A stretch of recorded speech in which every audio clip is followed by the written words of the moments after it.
सभापति महोदय, वह केवल एक स्वप्न ही रह जाएगा।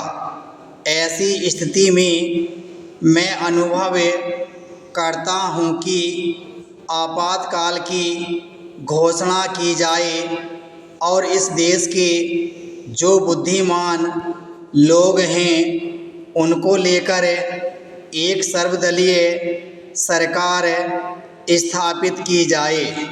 हम यह अनुभव करते हैं कि जिस तरह का शासन इस समय चल रहा है उससे देश की कोई भी समस्या हल होने वाली नहीं है, बल्कि इस सरकार की गलतियों से समस्याएं बढ़ती जा रही हैं।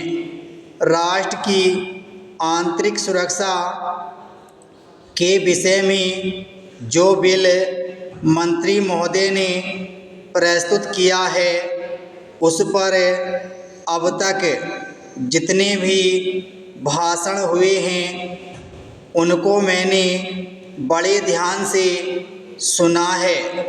माननीय सदस्यों ने व्यक्तिगत स्वतंत्रता की लपेट में बहुत सारी बातें कही हैं और हमारे दल की ओर इशारा करते हुए कहा कि हम भी इसके औचित्य के संबंध में फिर से विचार करें।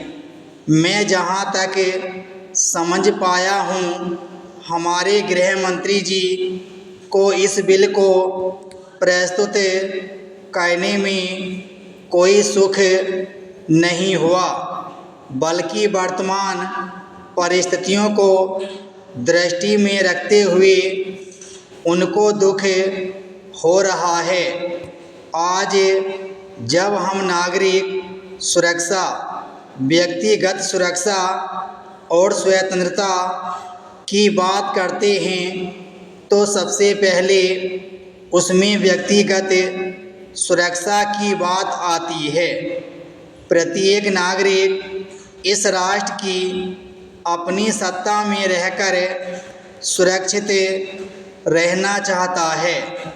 हमने इस बात की सुरक्षा अपने संविधान में दी है और हम यह आशा करते हैं कि राजनीतिक दलों में आपसी मतभेद होते हुए भी राजनीतिक मतभेद का आदर होना चाहिए।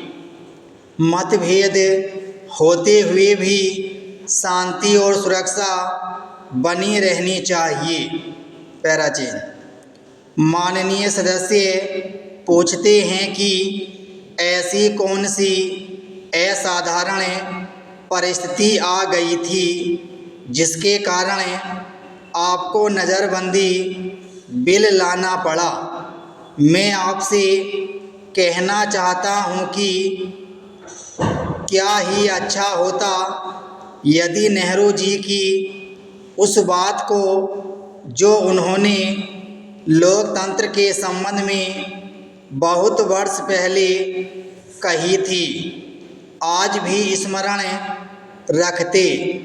उन्होंने एक बार कहा था कि लोकतंत्र के संचालन और दायित्व निर्वाह में अगर किसी प्रधानमंत्री को बार बार पीछे मुड़कर देखना पड़े कि कोई छोरा तो नहीं भौंक रहा है, यह कोई अच्छी बात नहीं है।